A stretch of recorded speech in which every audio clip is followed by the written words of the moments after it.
Bapak selamat pagi. Perkenalkan nama saya Dr. Dina juga nama sekretari Pak ya. Saya izin untuk cek kembali identitas Bapak dengan nama Bapak siapa? Bapak Akbar Jaya berapa tahun? 20. Udah sesuai Bapak ya dengan tadi di pendaftaran.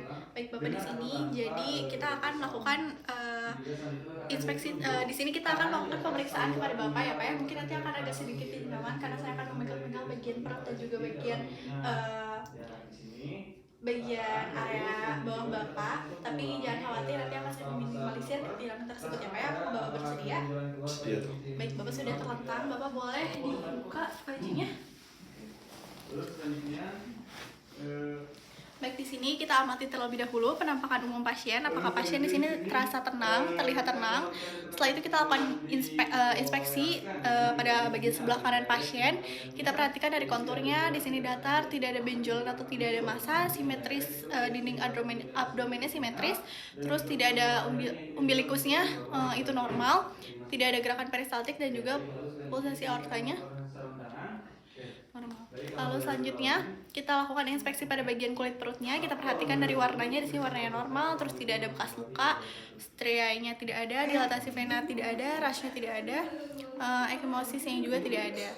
Lalu selanjutnya kita akan melakukan auskultasi menggunakan stetoskop dengan minimal selama 1 menit. Kita lakukan frekuensi bising ususnya, di sini normal dan tidak terdapat bleed vaskular. Lalu kita lakukan perkusi. Di sini kita untuk Bapak punten saya izin untuk menggunakan sarung tangan dan cuci tangan terlebih dahulu ya Pak ya. Karena kita akan memegang pasien.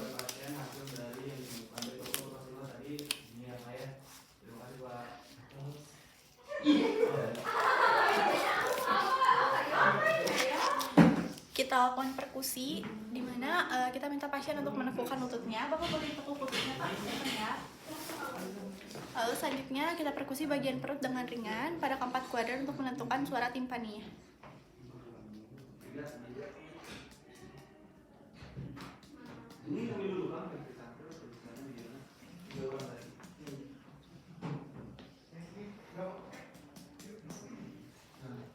Lalu setelah itu kita perkusi bagian heparnya, perkusi batas bawah secara horizontal dari batas umbilikus ke kuadran kanan atas. Kita perkusi secara horizontal dari batas umbilikusnya ke area yang bersuara timpanika kuadran atas di linea midclavikula hingga menemukan suara menjadi bagian redup.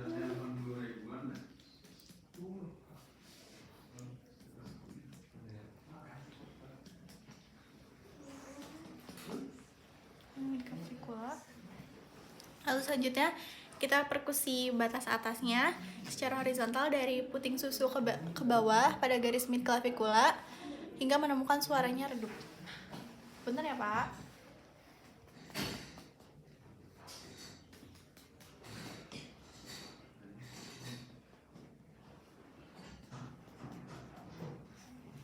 Lalu setelah itu kita ukur jarak antara kedua titik yang mengalami perubahan suaranya. Tadi kita ukur jaraknya. Lalu setelah itu kita lakukan perkusi limpa, di mana perkusinya pada area traub, perkusi dari akhir sonor paru sebelah kiri ke batas kosta di linea aksilar anterior. Kita perkusi dinding dada kiri di linea mid axillaris ICS ke-6.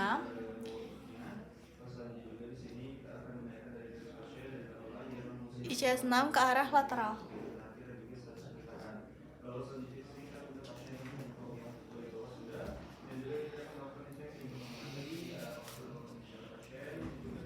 Lalu selanjutnya kita minta pasien untuk menarik nafas. Dan perkusi kembali saat ukuran limfanya normal. Bentar ya Pak. Bapak boleh tarik nafas? Boleh dikeluarkan? Boleh tarik nafas lagi? Boleh keluarkan. Kita lakukan palpasi, letakkan tangan dalam posisi horizontal dengan jarinya itu menyatu dan datar pada permukaan perutnya. Kita identifikasi dari suhu kulitnya, apakah hangat atau dingin. Di sini hangat, terus kelembapannya normal. Lalu kita palpasi perut dengan gerakan yang lembut pada keempat kuadran perut. Kita lakukan. Apakah ada nyeri Pak?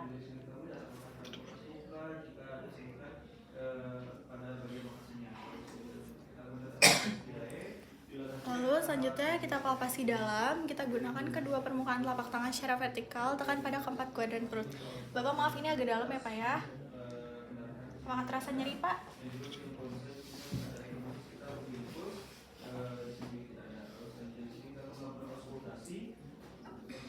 Baik, pasien tidak terasa adanya nyeri. Lalu kita lakukan palpasi hepar.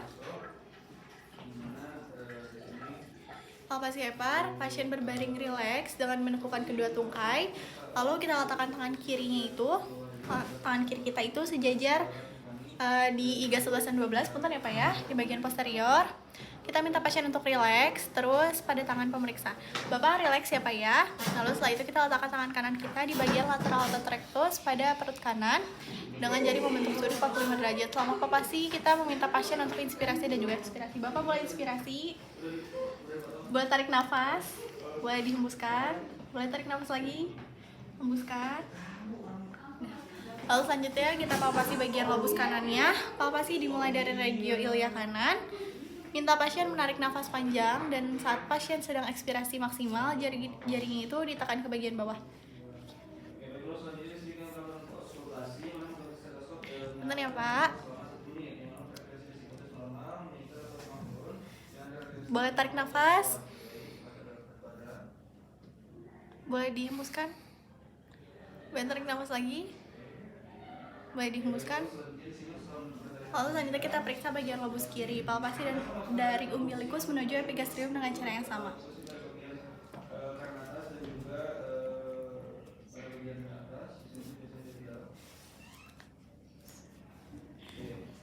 Kita palpasi. Tarik nafas Bapak. Tarik nafas. Boleh dihembuskan. Tarik nafas lagi. Maaf ya Pak ya, punten. Tarik nafas lagi. Boleh dihembuskan.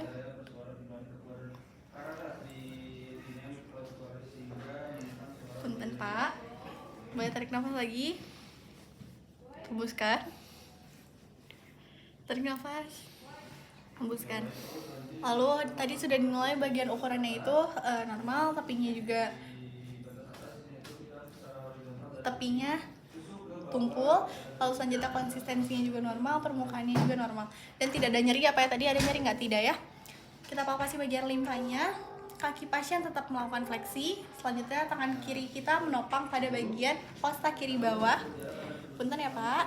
Kita palpasi menggunakan tangan. Terus setelah itu apabila sulit kita bisa melakukan dengan posisi lateral decubitus di sebelah kanan. Lalu setelah itu kita palpasi dengan menekan abdomennya ke bawah saat pasien ekspirasi maksimal. Bapak boleh tarik nafas, buang nafasnya, boleh tarik nafas lagi, dibuang lagi. Baik, kalau setelah itu kita identifikasi ukuran limfanya di sini normal dan konsistensinya itu normal juga. Kita lakukan teknik spesial yang pertama dasi tes. Kita perkusi dari bagian umbilikus ke lateral kiri atau kanan, dari umbilikus ke shifting dullness. Kita perkusi dari bagian umbilikus ke lateral kiri atau kanan dan tentukan batas perubahan suara dari timpani ke redup. Selanjutnya, di sini kita akan melakukan palpasi ringan, letakkan tangan pada bagian posisi horizontal. Yang mana di situ Bapak boleh miring ke arah kanan. Punten ya Pak.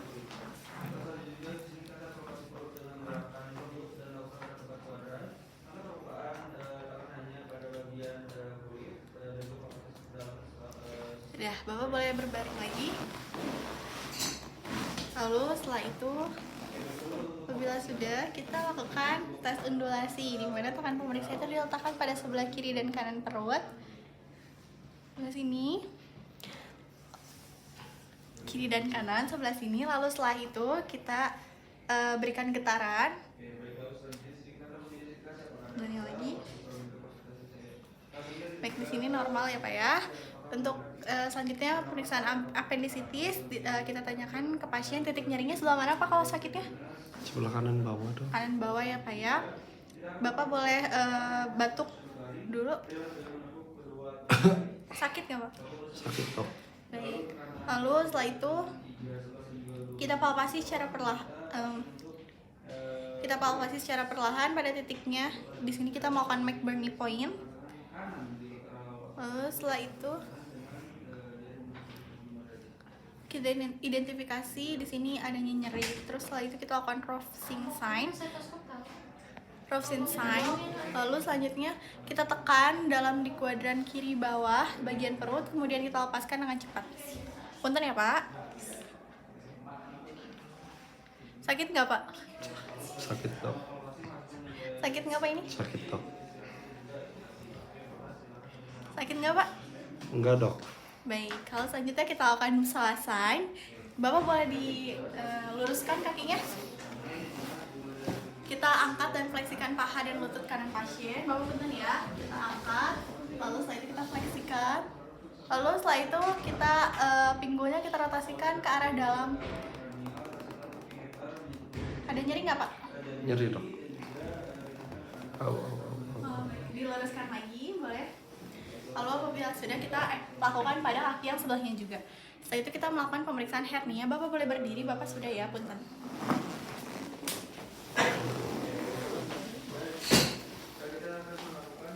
Pada pemeriksaan hernia ini kita minta pasien untuk berdiri. Lalu setelah itu kita sudah menggunakan sarung tangan. Lalu apabila ditemukan adanya benjolan, kita lakukan inspeksi dan kita tentukan dari warna tonjolannya apakah kemerahan atau tidak. Terus kita lihat lokasi dari benjolannya apakah terdapat pembengkakan pada kulit atau tidak. Lalu punten ya Pak ya, maaf ya Pak. Lalu setelah itu kita palpasi benjolan dan tentukan nyerinya ada nyeri atau tidak. Di sini kita palpasi lalu kita tentukan apakah ada nyeri atau tidak. Ada nyeri tidak Pak? Tidak ya. Lalu selanjutnya tadi konsistensinya lihat apakah cair atau padat. Setelah itu apabila ada pada bagian skrotum kita lakukan tes transluminasi. Lalu selanjutnya untuk mengurangi ukuran benjolannya kita bisa melakukan secara manual dengan menggunakan jari dimulai dari bagian cincin luar inguinal atau bagian terbawah dari tonjolan ke arah atas atau cincin dalam inguinal.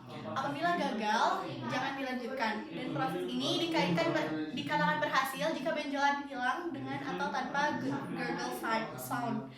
Setelah itu kita letakkan jari telunjuk kanan di bagian atas saluran inguinal. Lalu kita letakkan jari kanan atau kiri pada cincin luar inguinal dan jari sebaliknya pada cincin dalam inguinal. Kita minta pasien untuk dapat mengulang. Kita minta pasien untuk mengejar. Bapak boleh mengejar. Baik, kalau selanjutnya kita rasakan tadi benjolannya apakah keluar atau tidak. Lalu setelah itu alhamdulillahirobbilalamin, pemeriksaan telah selesai. Nah, untuk diagnosis sementara itu Bapak tuh diagnosis sebelumnya Bapak terkena appendicitis. Nanti akan diberikan obatnya ya Pak ya, apakah ring terlebih dahulu.